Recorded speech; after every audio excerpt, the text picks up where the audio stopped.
الصبح بدا من طلعته. بسم اللہ الرحمن الرحیم.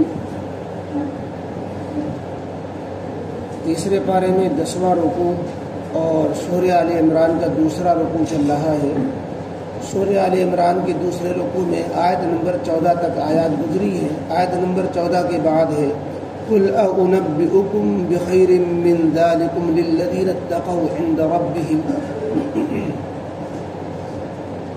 أعوذ بالله من الشيطان الرجيم. بسم الله الرحمن الرحيم.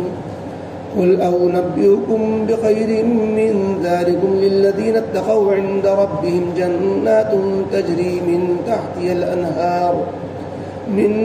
الأنهار خالدين فيها وأزواج مطهرة ورضوان من الله والله بصير بالعباد. الذين يقولون ربنا إننا آمنا فاغفر لنا ذنوبنا وقنا عذاب النار. الصابرين والصادقين والقانتين والمنفقين والمستغفرين بالأسحار. صدق الله العظيم.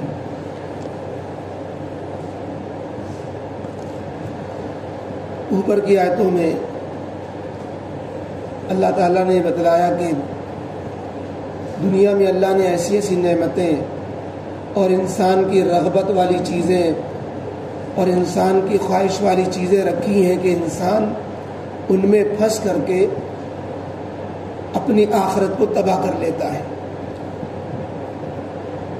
جس میں 6 چیزوں کا ذکر تھا: عورتیں، اولاد، سونے چاندی کے خزانے اور شاندار گھوڑے، مویشی یعنی چوپائے اور کھیتیاں، کہ ان میں انسان اس طرح مشغول ہوتا ہے اور ان سے اس طرح محبت میں آگے بڑھ جاتا ہے اور اس کو مقصود بنا لیتا ہے کہ پھر وہ آخرت کا نہیں رہ جاتا، آخرت سے غافل ہو جاتا ہے، انہی چیزوں میں دل دے بیٹھتا ہے. تو اس کی اصلاح کے لیے آج کی ان آیتوں میں اللہ تعالیٰ نے فرمایا کہ اگر تم ہمیشہ کی کامیابی چاہتے ہو، اے نبی علیہ السلام آپ لوگوں سے بتا دو کہ تم دنیا کی نعمتوں پر ریجھ رہے ہو اور دنیا کی نعمتوں، فانی نعمتوں، عارضی نعمتوں اور ختم ہو جانے والی نعمتوں کو، زوال پذیر نعمتوں کو تم مقصود بنائے بیٹھے ہو. تم ان نعمتوں کو کی طرف دھیان کیوں نہیں دیتے جو ہمیشہ ہمیشہ رہنے والی ہے اور ہر قسم کی وہ جہاں نعمتیں موجود ہیں اور یہ نعمت اور وہ کبھی ختم ہونے والی نہیں ہیں. اور وہ ملیں گی کیسے؟ وہ ملیں گی ایسے کہ انسان دنیا کے اندر ان چیزوں میں اپنا دل نہ لگائے، ضرورت کے طور پر ان چیزوں سے تعلق رکھے، جائز طریقے سے ان چیزوں کو حاصل کرے اور جائز طریقے سے ان کا استعمال کرے، جائز جگہوں میں ان چیزوں کو خرچ کرے، ان کے حقوق ادا کرے اور اللہ تعالیٰ سے ڈرے. مرنے کے بعد کا خیال رکھے، مرنے کے بعد کی زندگی کا احساس رکھے، تو یہ ان لوگوں کو پھر وہ نعمتیں ملیں گی. چنانچہ ان نعمتوں میں سے 3 بڑی نعمتوں کا ذکر کیا جاتا ہے کہ اے نبی علیہ السلام آپ کہیے کہ میں تم کو ان نعمتوں سے کہیں بدرجہ بہتر نعمتیں تمہیں نہ بتاؤں جو ان لوگوں کو ملنے والی ہیں جو اپنے پروردگار سے ڈرتے ہیں، جنہیں اللہ کے سامنے حاضری کا، اللہ کے سامنے کھڑے ہونے کا خیال ہے، احساس ہے. ان کو جو اللہ نعمتیں دیں گے، نمبر 1 وہ باغات ہوں گے، ہمیشہ باقی رہنے والے باغات ہوں گے جن کے نیچے سے جھرنے، نہریں، ہر طرح کی سبیلیں بہہ رہی ہوں گی اور دودھ کی نہریں، شہد کی نہریں، پانی کی نہریں اور پاکیزہ شراب کی نہریں، یہ سب وہاں موجود ہوں گی اور باغات ہی باغات ہوں گے جس میں وہ ہمیشہ رہیں گے. اور دوسرے وہاں کی اللہ تعالیٰ دنیا کی عورتوں کی طرح نہیں بلکہ پاکیزہ بیویاں عطا فرمائیں گے جو باطنی اور روحانی اعتبار سے تو پاکیزہ ہوں گی، ظاہری اعتبار سے بھی پاکیزہ ہوں گی. حیض، نفاس، گندگی، پسینہ اور اس طرح کی آلائش، بدبو، یہ سب چیزوں سے بالکل پاک ہوں گی اور خوشبو ہی خوشبو ان کے جسموں سے پھوٹے گی. اور تیسری چیز اللہ نے فرمائی کہ سب سے بڑھ کر یہ کہ مالک اپنے بندوں سے راضی ہو جائے گا اور اللہ تعالیٰ کی طرف سے بندوں کو رضامندی کا اور راضی ہونے کا پروانہ ان کو دیا جائے گا۔ یہ 3 بڑی نعمتیں بتائیں۔ باغات ہوں گے، باغات نعمتوں سے لدے ہوئے ہوں گے، ان باغات میں جو ہے شاہی تخت ہوگا، اس شاہی تخت میں جنتی ہوں گے، اس شاہی تخت میں حور و غلمان ہوں گے، ازواج مطہرات پاکیزہ بیویاں ہوں گی، اور اللہ تعالیٰ کی طرف سے خوشنودی کا معاملہ ہوگا۔ یہ 3 بڑی نعمتیں بتائیں کہ اللہ تعالیٰ کی طرف سے خوشنودی ان نعمتوں میں سب سے بڑی نعمت ہے، اس لیے کہ جنت بھی حقیقت میں اسی لیے ہے کہ وہ اللہ کی رضا کا گھر ہے، اللہ جس سے راضی ہوگا اس کو وہیں پر جگہ دیں گے، اس لیے اللہ تعالیٰ کی رضامندی یہی گویا مقصود ہے، اور یہی جنت میں جانے کے بھی یہی حاصل ہے کہ اللہ تعالیٰ جنت میں پہنچا دے، کیونکہ وہ جنت اللہ کی رضامندی والا گھر ہے۔ اور حدیث پاک میں آتا ہے جب سارے جنتی جنت میں پہنچ جائیں گے تو اللہ تعالیٰ جنتیوں سے پوچھیں گے کہ تمہیں اور کچھ چاہیے؟ تو جنتی کہیں گے اللہ آپ نے کیا نہیں دیا، کوئی تو نعمت ایسی باقی نہیں بچی جو ہمیں آپ نے عطا نہ فرما رکھی ہو، اب ہم کون سی نعمت آپ سے مانگے؟ کوئی نعمت چھوٹی ہو، بچی ہو، نہ ملی ہو تو ہم مانگے آپ سے؟ سوچو، غور کرو۔ وہ سوچیں گے، غور کریں گے، وہ اپنے کوئی ان کا ذہن کام نہیں کرے گا کہ کیا نعمت مانگے، کیونکہ ایک طرف یہ بھی کہا گیا ہوگا کہ تم ہمیشہ صحت مند رہو گے، کبھی بیمار نہیں ہوگے، تم ہمیشہ جوان رہو گے، کبھی بوڑھے نہیں ہوگے، تم ہمیشہ زندہ رہو گے، کبھی فنا نہیں ہوگے، اور یہ ساری نعمتیں بھی کبھی ختم نہیں ہوں گی، کم نہیں ہوں گی، باقی رہیں گی۔ اب انسان کیا مانگے؟ تو اللہ تعالیٰ کی طرف سے کہیں گے غور کرو، تو وہ اپنے علماء سے پوچھیں گے، جاننے والوں سے، تو وہ کہیں گے کہ یہ کہو کہ اے اللہ ہمیشہ کے لیے اپنی رضا عطا فرما دیجیے۔ تو یہ اللہ تعالیٰ کی طرف سے اعلان ہو جائے گا کہ اب ہم تم سے راضی ہیں، کبھی ناراض نہیں ہوں گے۔ یہ ایسی بڑی نعمت ہوگی کہ جنتی اس نعمت کو سن کر کے جو ہے مدہوش ہو جائیں گے۔ پھر ایک نعمت ہوگی اللہ کا دیدار، اس کے بارے میں ایک حدیث الگ ہے کہ اللہ کی دیدار اتنی بڑی نعمت ہوگی کہ 70 برس تک جنتی جو ہے اللہ تعالیٰ کی طرف دیکھتے ہی رہیں گے ٹکٹکی باندھے، کیونکہ دنیا میں اللہ کو بن دیکھے مانا تھا، تو بن دیکھے مانا تھا تو اللہ تعالیٰ اس کے انعام میں اپنا دیدار نصیب فرمائیں گے، اور یہ دیدار ساری نعمتوں سے بڑی نعمت ہوگی۔ بہرحال اب کسی غلام کو، کسی ملازم کو، کسی جو نوکر کو یہ معلوم ہو جائے، کسی غلام کو، کہ ہمارا آقا ہم سے ہمیشہ کے لیے راضی ہو گیا، اب اس کے کبھی کوئی کھٹکا کی بات نہیں ہے، ہمیشہ وہ ہم سے خوش ہی رہے گا، تو کتنے اطمینان کی بات ہوگی کہ ہمارا آقا ہم سے کبھی ناراض نہیں ہوگا۔ تو بندوں کے لیے یہ بہت بڑی نعمت ہوگی کہ اللہ تعالیٰ کی طرف سے خوشنودی کا پروانہ مل جائے۔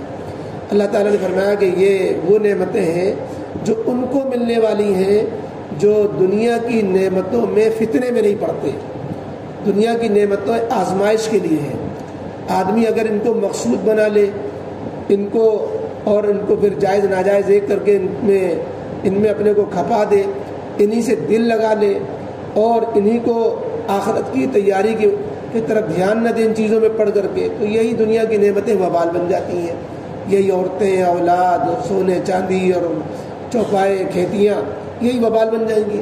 اور اگر آخرت کی نعمتوں کی طرف دھیان رہے اور ان نعمتوں کو برتتا رہے، استعمال کرتا رہے ضرورت کی حد تک، ضرورت جو سمجھ کر کے، لیکن ان میں دل نہ لگائے، استعمال کرے دل نہ لگائے، یعنی جیسے انسان جو ہے دنیا میں انسان رہ رہا ہے تو ان چیزوں کی اس کو ضرورت ہے ہی۔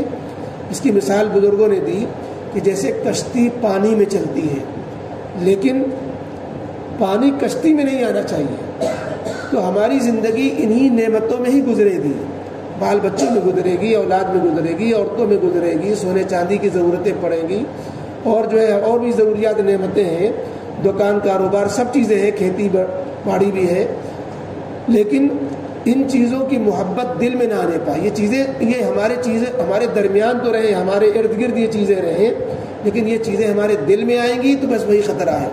تو کشتی کے ارد گرد پانی رہے گا تو کشتی کے لیے خطرہ نہیں ہے، اور پانی کشتی کے اندر آ جائے تو یہ خطرہ ہے۔ یہ چیزیں ہمارے دل میں آ جائیں یہ خطرہ ہے، دل میں نہ آئے، استعمال میں آئے، یہ خطرہ نہیں ہے۔ تو اس لیے اللہ نے فرمایا کہ یہ نعمتیں آخرت کی ان کو ملنے والی ہیں جو اللہ کے خاص بندے ہیں، جن کی صفات آگے بیان فرمائی کہ جو بندے اپنے رب سے مناجات کرتے ہوئے دعا کرتے ہوئے کہتے ہیں اے اللہ ہم آپ پر ایمان رکھتے ہیں اور آپ نے جن چیزوں پر ایمان کا حکم دیا ان پر ایمان رکھتے ہیں، چونکہ ہم ایمان والے ہیں اللہ لہٰذا ہمیں بخش دیجیے گا، ایمان کا حوالہ دے کر پھر دعائیں مغفرت کر رہے ہیں۔ اس سے یہ بات معلوم ہوتی ہے کہ ایمان کے بغیر مغفرت کا سوال نہیں ہے اور ایمان کے بغیر مغفرت کے طلب کرنے کا حق بھی نہیں ہے۔ اللہ تعالیٰ کے مغفرت کے مانگنے کا حق اسی کو ہے جو ایمان والا ہے، کیونکہ ایمان کے بغیر چاہے جتنا مغفرت مانگتا رہے، شرک کے ساتھ کفر کے ساتھ مغفرت کا سوال ہی نہیں پیدا ہوتا۔ اس لیے پہلے اپنے ایمان کا ذکر کرتے ہیں کہ اللہ ہم چونکہ ایمان لا چکے ہیں اور آپ ایمان والوں کی معافی کر دیا کرتے ہیں، اللہ ہمیں معاف کر دینا، ہمارے گناہوں کو معاف کر دینا اور وقنا عذاب النار، ہمیں جہنم کے عذاب سے بچا لینا۔ پھر ان نیک بندوں کی صفات جو ان نعمتوں کو میں اعتدال کے ساتھ ان سے معاملہ کرتے ہیں کہ وہ تمام تر تکلیفوں کے جھیلنے کے بعد بھی دین حق پر جمے رہتے ہیں، اللہ کے راستے میں بڑی سی بڑی تکلیفیں اٹھانے کے بعد بھی اللہ کی فرما برداری پر جمے رہتے ہیں۔ الصابرین، صبر سے میں لگے رہتے ہیں، اور صبر نیکی کے کرنے میں بھی مشقت پیش آتی ہے، اس پر صبر کرتے ہیں، گناہ چھوڑنے میں مشقت پیش آتی ہے، اس پہ صبر کرتے ہیں، معصیت سے رکے رہنے میں ان کو نفس پر کنٹرول کرنا پڑتا ہے، وہ بھی صبر ہے، اور مصیبتیں آتی ہیں تو اس پر بھی صبر کرتے ہیں، کیونکہ صبر کے بارے میں اوپر گزر چکا ہے دوسرے بارے میں یا ایھا الذین آمنوا استعینوا بالصبر والصلاۃ ہے کہ صبر کا مطلب صرف یہی نہیں ہے کہ مصیبتیں آئیں تو آدمی اللہ سے شکوہ نہ کرے، بلکہ معصیت سے بچنے میں، نیکی کے کرنے میں، اور معصیت جو اللہ کی طرف سے آئے اس کو خندہ پیشانی سے برداشت کرنا، یہ سب جو ہے صبر میں آتا ہے۔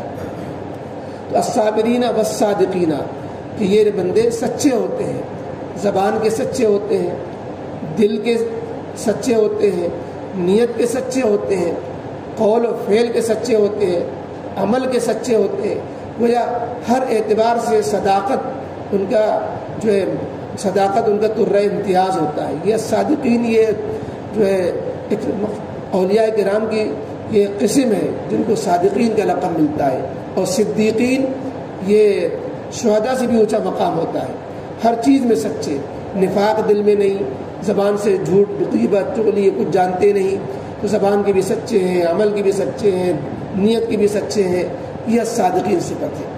اور آگے اللہ نے فرمایا کہ یہ نیک بندے القانتین کہ تمام چیزوں میں اللہ کے حکموں کو بجا لانے والے، پوری طرح تسلیم و اطاعت و فرما برداری کرنے والے ہیں۔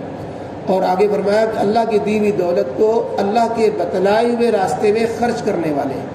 والمنفقین کہ اللہ تعالیٰ کی خوشنودی کے لیے اپنی دولت کو، یہ نہیں کہ مالدار ہو تو خرچ کرے، غریب ہے 1 روپیہ پیسے خرچ کر رہے ہیں، 50 پیسے خرچ کر رہے ہیں، اپنی حیثیت کے مطابق اللہ کی رضا کے لیے کر رہے ہیں تو اللہ تعالیٰ کے ہاں اس کا ثواب ہے۔ تو اللہ تعالیٰ کی دولت کو اللہ کی راہ میں خرچ کرنے والے ہیں، اور ساری نیکیوں کے کرنے کے بعد بھی صبح کو اٹھ کر کے دعا مانگتے ہیں، استغفار کرتے ہیں کہ اے اللہ ہم سے تیری اطاعت نہیں ہو پاتی، ہم سے گناہ سے بچنا نہیں ہو پاتا، اور ہر طرح کے اپنی اعمال میں کوتاہیوں کا اعتراف کرتے ہوئے والمستغفرین بالاسحار صبح کو اٹھ کر کے اپنے استغفار میں لگ جاتے ہیں۔ رات میں عبادتیں کری پھر بھی صبح استغفار کر رہے ہیں۔ تو یہ صبح کا وقت چونکہ بڑی سکون کا، اطمینانیت کا، اللہ تعالیٰ کے طرف سے اجابت اور قبولیت کا ہوتا ہے، اگرچہ اس وقت اٹھنا کوئی آسان کام نہیں ہوتا ہے، اللہ جس کو توفیق دے دے، تو اس وقت یہ دعا استغفار کرتے ہیں۔ یہ اللہ کے نیک بندے جن کی اللہ نے تعریف فرمائی ان آیتوں میں، تو فرمایا کہ یہ نعمتیں جو آخرت میں ملنے والی ہیں یہ ان لوگوں کو ملنے والی ہیں جو یہ صفات اختیار کرے، اور ان چیزوں سے جس کو جو دنیا کی رغبت اور محبت میں جس میں اپنے دل لگائے ہوئے ان چیزوں سے اپنے کو اعتدال میں رکھیں، ان چیزوں کو ضرورت کی حد تک اس سے تعلق رکھیں اور اس کو مقصود نہ بنائیں۔ تو اس کا جو ہے ذکر ان آیتوں میں کیا گیا۔ فرمایا قل اعنبئکم بخیر من ذلکم، اے نبی علیہ السلام آپ کہیے لوگوں سے اعنبئکم کیا میں تمہیں بتاؤں بخیر من ذلکم ان نعمتوں سے کہیں بہتر جن پر تم دل دیے بیٹھے ہو، ان نعمتوں سے بڑھ کر ہم اور نعمتیں بتائیں؟ جو لوگ دنیا کی بہار پر مر رہے ہیں اور فانی مزوں سے میں جو ہے زندگی کھپا رہے ہیں، ان سے آپ کہیے کہ یہ وہ نعمتیں جو آخرت میں ان کو ملنے والی ہیں جو ان فانی مزوں سے پرہیز کرنے والے ہیں۔ للذین اتقوا، ان کو وہ نعمتیں ملیں گی جو اس سے بہترین ہوں گی، جو اللہ سے ڈرنے والے۔ الذین اتقوا عند رب، اپنے رب کے پاس جو ہے اپنے رب کے ہاں ڈرنے والے ہیں۔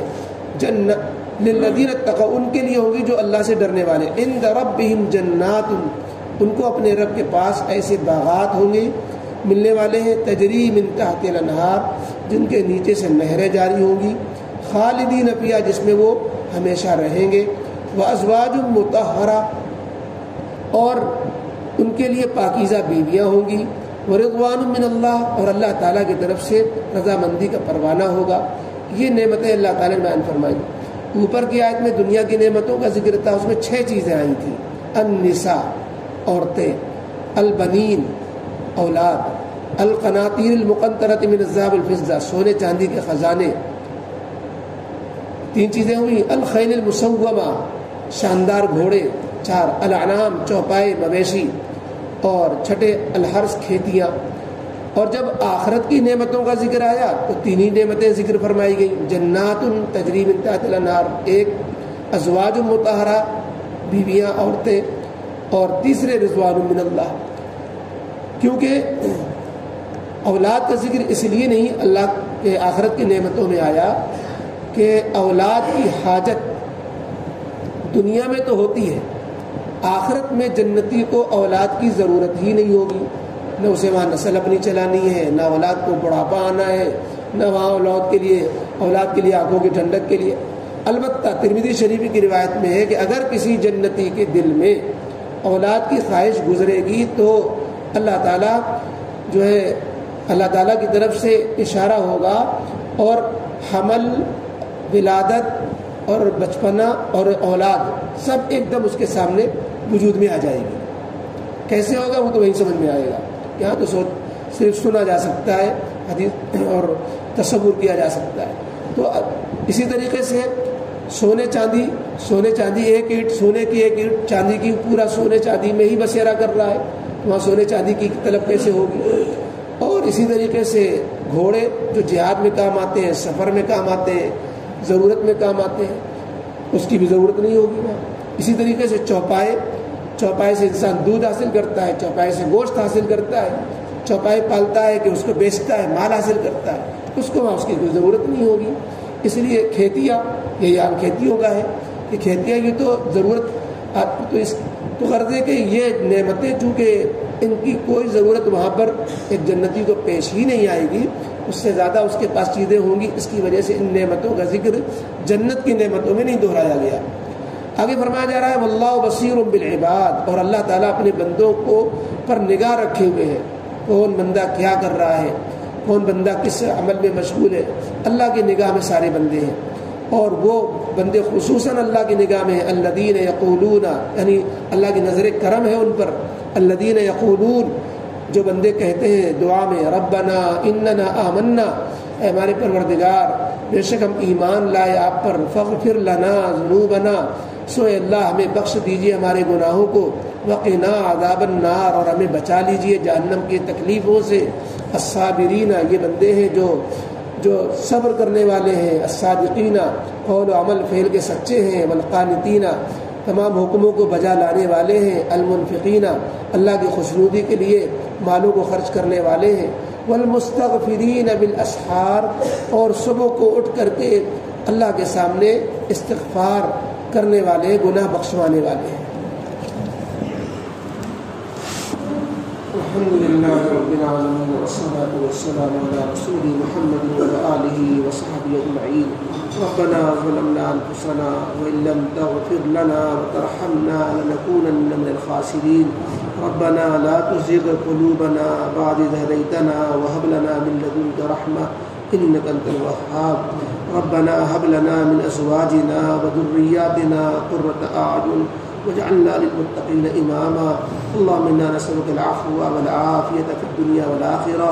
اللهم إنا نسألك الجنة وما قرب إليها من قول أو عمل. اللهم إنا نعوذ بك من سخطك والنار.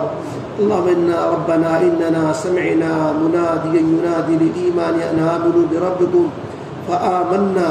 ربنا فاغفر لنا ذنوبنا وكفر عنا سيئاتنا وتوفنا مع الأبرار. ربنا وآتنا ما وعدتنا على رسلك ولا تخزنا يوم القيامة إنك لا تخلف الميعاد. یا اللہ ہم سب کے گناہوں کو معاف فرما. اے اللہ اپنے فضل کا معاملہ فرما. اے اللہ جن صفات کا ہم نے ابھی ذکر تیری آیت میں کلام پاک کی آیت میں پڑھا یا صابرین و صادقین، اللہ یہ صفات سے ہم سب کو مالا مال فرما. یہ صفات ہمارے اندر پیدا فرما. اے اللہ مال و متاع اور دنیا کی نعمتوں کی محبت میں جو بھی انہماک اور اے اللہ اور اس میں مشغولی جس کی وجہ سے میں اللہ آخرت سے غفلت کا شکار ہو جاتے ہیں، اللہ دنیا کی ایسی محبتوں سے مالی متاع کے ایسی اے اللہ محبت میں غلو سے ہماری حفاظت فرما. اے اللہ ہمیں تمہاری دنیا بھی اچھی بنا. اے اللہ دنیا میں جن جن چیزوں کی ہمیں ضرورتیں ہیں غیب سے اللہ اس کا انتظام فرما. ہم سب کی جتنے بھی حاضرین ہیں اللہ سب کی ضرورتوں میں جائز ضرورتوں میں نظر کرم فرما. سب کے اللہ رکے ہوئے مسائل کو حل فرما. سب کے کاروبار میں برکت نصیب فرما. اے اللہ ایمان پر خاتمہ فرما کر اے اللہ آخرت کی تمام نعمتوں سے سرفراز فرما. اے اللہ تمام بیماروں کو شفا نصیب فرما. اے اللہ بھائی سمیع صاحب کے اللہ بیٹی کو شفا نصیب فرما. اور جو لوگ بھی اللہ بیمار ہیں جنہوں نے اللہ دعاؤں کے لیے نہیں کہہ سکے، اے اللہ تمام بیماروں کو صحت کاملہ عاجلہ مستمرہ نصیب فرما. اے اللہ صحت عزت عافیت تیری بڑی نعمتیں ہیں اللہ، اپنی نعمتیں نصیب فرما. سکون نصیب فرما. خاندانوں میں محبتیں نصیب فرما. اے اللہ پاس پڑوس والوں سے اے اللہ محبتیں نصیب فرما. اے اللہ ہر طرح کے حاسدین شر پسندوں کے شر دشمنوں کی دشمنی سے اے اللہ ہم سب کی حفاظت فرما. برے دن سے، بری رات سے، برے وقت سے، برے انجام سے، کسی بھی ناگہانی مصیبت سے اللہ ہم سب کی حفاظت فرما. ربنا تقبل منا انك انت السميع العليم وتب علينا انك انت التواب الرحيم. سبحان ربك رب العزة عما يصفون وسلام على المرسلين والحمد لله رب العالمين.